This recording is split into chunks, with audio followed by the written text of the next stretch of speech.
And we're recording. Okay. Hey, everybody. I know that we are a small group tonight, but we are a quality group tonight.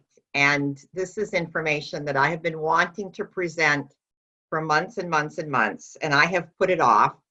And since I've been up here in Oregon, I decided now's the time, especially based on the information that Jill Herman gave us the other day. That was pretty powerful. And actually, this is just an extension of what she shared, probably without the humor and the funny stories that she has, okay? So here we go. Have you ever noticed that there are just people out there that kind of like walk into this business and they get customers instantaneously and, you know, they start to build team, and yet they're using all the same tools, the same videos, they do the same basic wine and wellnesses. Have you ever noticed that there are people like that? And so what is it? What is it that differentiates, some people who come in and you sense their strength, you sense their confidence. Do you know what I'm talking about? You can feel their presence. Well, science today, I've followed Bob Proctor for years, and now Rachel Hollis is saying the same thing, and Tony Robbins, they all say the same thing, is that science and psychology has found the number one cause why people are either successful at something or fail at something. They found the number one thing, and you know what that is? It's your self-image. It is the image of yourself. Now pay attention.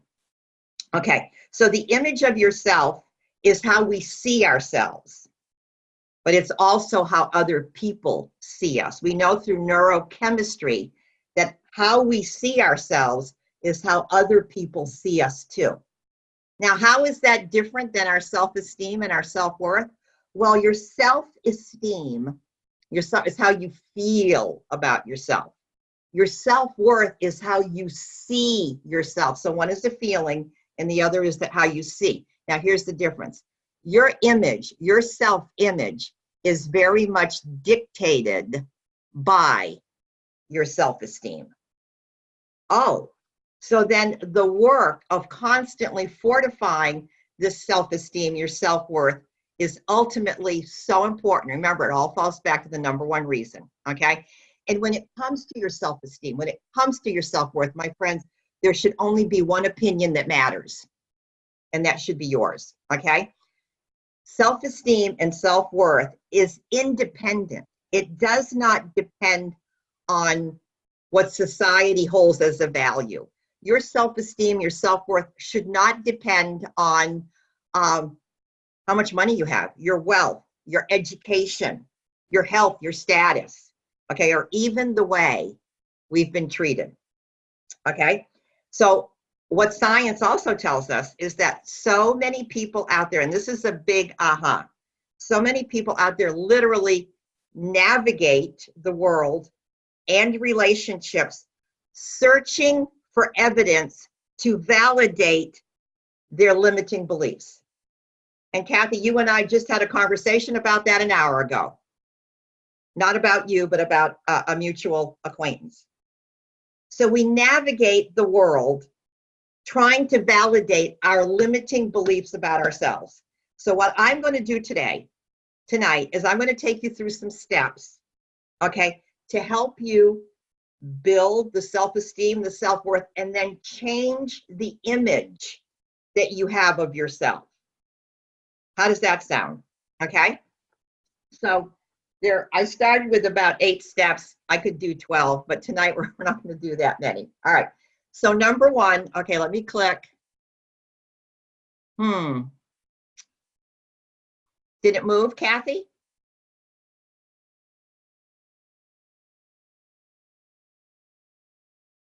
Hang on. There we go. There we go. That's your self-image. See how distorted that is? And your distorted self-image is based entirely on your self-esteem and your self-worth. And if that's how you see yourself, guess what? That's how other people see you too. Wow. Okay, so what is the first thing that we're going to do to start shifting that? to building your self-esteem and your self-worth? Okay, it's called awareness. First law of learning, being mindful, okay? We cannot change something if we don't recognize that there is something to change, okay? Simply by becoming aware of our own negative self-talk, simply by becoming aware of how we're feeling when we talk about ourselves. Listen to this. We start to distance ourselves from that feeling and that thought. Isn't that something? But first, we have to become aware.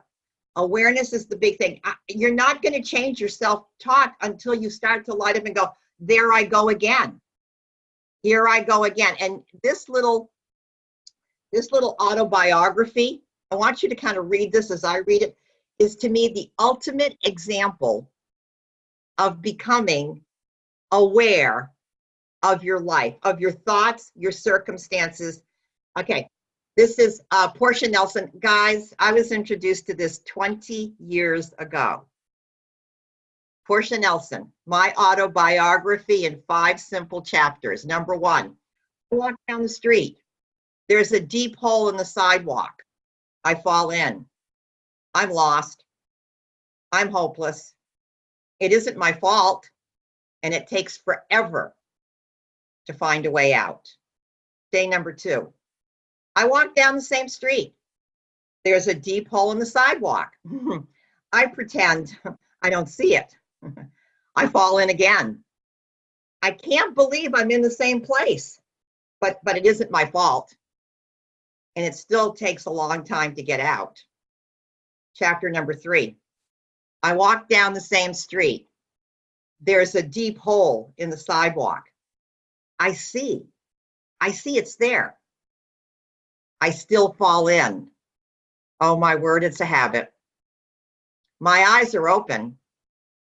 I know it's my fault.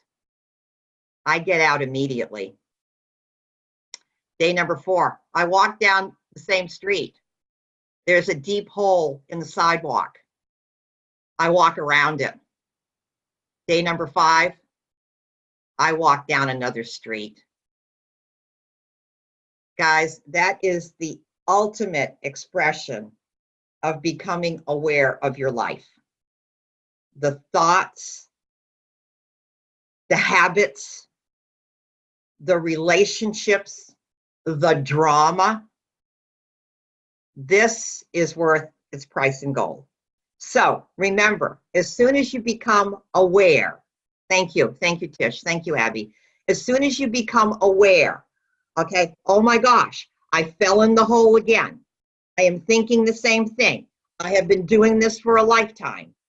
As soon as you start to become aware, you start to distance yourself from those thoughts and those feelings. Guys, this is powerful, powerful stuff. Okay. All right. Whenever the computer wants to catch up with me. This is so good. Thank you, Courtney.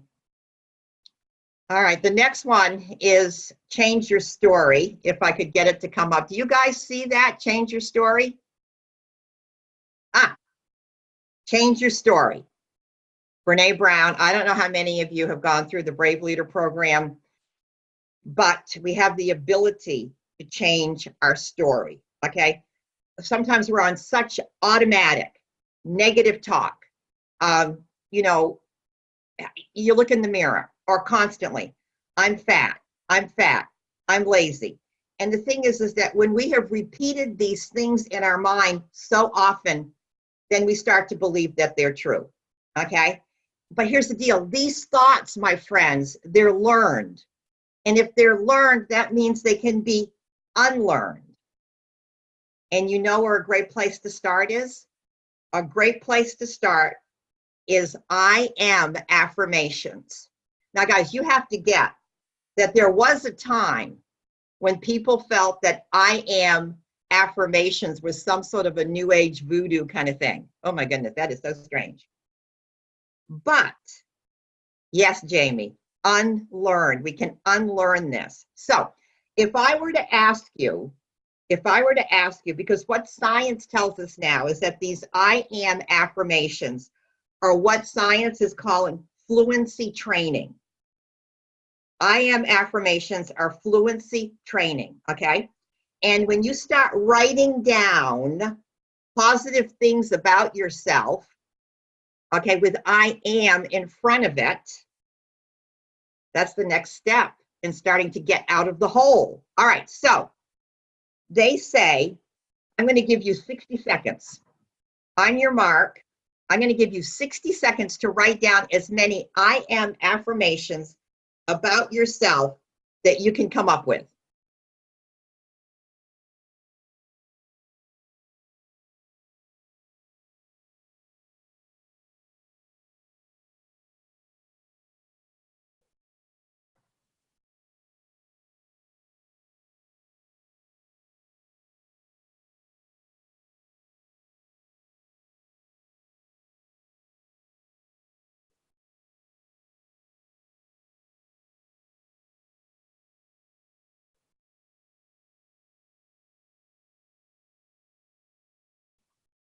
Ten, 9, 8, 7, 6, 5, 4, 3, 2, 1. All right, guys, pencils down.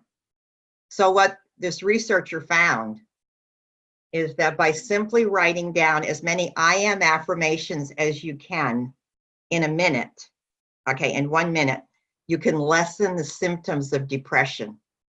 Oh, Abby, okay? Didn't we just talk about that? All right, so I'm gonna show you this next slide. What if you use this as your model? I am powerful, I am passionate, I'm an incredible mother, I am mischievous, I am courageous. What if this became like the model for your life? Wouldn't that be beautiful? So Kathy, when we do the posting of the calls, we're gonna post this. Remember, if you did this every day, for 23 years, twice a day, sometimes 3 times a day, I say, I am healthy and strong, I am bright and witty, I'm a genius, and I apply my wisdom. I am healthy and strong, I am bright and witty, I'm a genius, and I apply my wisdom. This is so ingrained in my DNA. It's been part of my prayer, my rejoice, my day in, before I get on the phone, before I leave the house. I am healthy and strong, I'm bright and witty, I'm a genius, I apply my wisdom. And I'm going to tell you, I have seen so many of these things come true in my life. All right. Next step into building your self-esteem and your self-worth so that what? You will change your self-image. And of course, Jill talked about this. It's avoid falling into what I call the compare and despair rabbit hole. Compare and despair. And we all do it to some degree. As you become more aware, you do it less and less and less. Okay? But there is nothing like the comparison game to absolutely take your self-esteem to the floor. And it's all smoke and mirrors. You know, everybody's going through the same challenges. Everybody's going through the same challenges. So I'm not going to spend any time there. I like this picture. Just remember, it's a process, all right? But when you catch yourself going into the awareness, into the compare, oh my goodness, there she is. So that's what, all right. So another step in boosting, growing, expanding your self-esteem is channel your inner rock star. You know, Albert Einstein once said, everybody is a genius, right? Everybody is a genius. But I'm going to tell you, if you're going to judge a fish by its ability to climb a tree, that fish is going to live its whole life thinking that it's stupid, right? And it's the same for us. So this is what I want you to do. What are your strong points? What are you good at? And was there a time in your life where you had a stronger, more enforced self-esteem? What were you doing then? What were you doing then? And if it's difficult for you to identify your gifts, here's an assignment. Ask a friend to point them out to you. even if it's not difficult for you, I want you to pick out somebody who's on this call tonight, Voxer them and say, what am I good at? What do you see as my unique gifts and talents? Because remember, God only made one of you. Okay? And your fingerprint was meant to leave an imprint on the world. So you have gifts and talents. Go ask somebody else what they think your gifts and talents are. Okey-doke.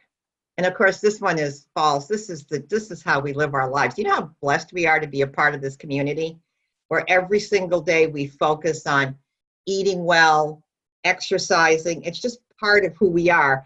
And there is so much research out there that talks about movement and how you feel, okay, and how it benefits your self-esteem. This is not new information. It doesn't matter if you are, a baby boomer, someone young, if you're overweight, if you're slim and trim, simply by taking care of the core with nutrition and exercise, you are going to start to expand your self-esteem. And I just love that we're a part of that. Okay. The next thing, do unto others. Okay. Being of service to other people, okay, will take you out of your head. Shall I say that again? Being in service to other people will take you out of your head. I always find that even calling my customers, okay, visiting with them takes me out of my head. So what could you do? Volunteer at a shelter, do something for the homeless community, give time as a big brother, what could you do to give? Because, going back to what Abby and I did on Saturday, the circle dance, guys, that's been a motto for my life, okay? Whatever you give comes back to you. And it absolutely fortifies our self-esteem when we give unto others. And so, Jamie, I think it was on your call this morning. How do you bring value? How can you be of more service? I know that in the Juice Plus world, the people who bring the most value have the biggest paychecks and also yield the most power. So how can you give unto others? How can you bring more value to your business? Okay. Okay. This next one's important. I apologize. We're waiting on Wi-Fi from Oregon here to move this forward. Forgiveness. Wow. All right. Is there someone in your life that you haven't forgiven? An ex-partner, a family member, yourself? Like I got to tell you, my friends, by holding on to feelings of bitterness or resentment, we keep ourselves stuck in this cycle of negativity. And if we haven't forgiven ourselves, shame is going to keep you in this loop. So who do you need to forgive? So forgiveness of self, forgiveness of others, okay, has been proven to improve, fortify, expand your self-esteem. All right. And there is this Buddhist meditation that I absolutely love that sums it up. Okay. This Buddhist meditation, it's on forgiveness, and it says, if I have hurt or harmed anyone knowingly or unknowingly, I ask forgiveness. If anyone has hurt or harmed me knowingly or unknowingly, I forgive them. For the ways I have hurt myself, knowingly or unknowingly, I offer forgiveness. Isn't that beautiful? That, my friends, is truly, let it go. Let it go. Because that is going to keep you in that cycle of that low self-esteem. Okay, here's the last one, guys. All right, where is it? My friends, you are not your circumstances. Okay, you are your possibilities. You are not your circumstances. You are not. You are your possibilities. So I was 40 before this all started to resonate with me. You know, I grew up in a home, and this is not about feeling sorry for Terry, okay? Because I'm a success story. I grew up in a family. Neither of my parents had formal education. And when I say neither of my parents had formal education, my dad was a factory worker. He left school when he was in the 3rd grade because he had to work on a farm to help support his family. My mom went to school through 6th grade, okay? That does not define me. I grew up in a family where my dad found it important for my brothers to go to school, but he actually said to my sisters and I, get yourself married. That does not define me.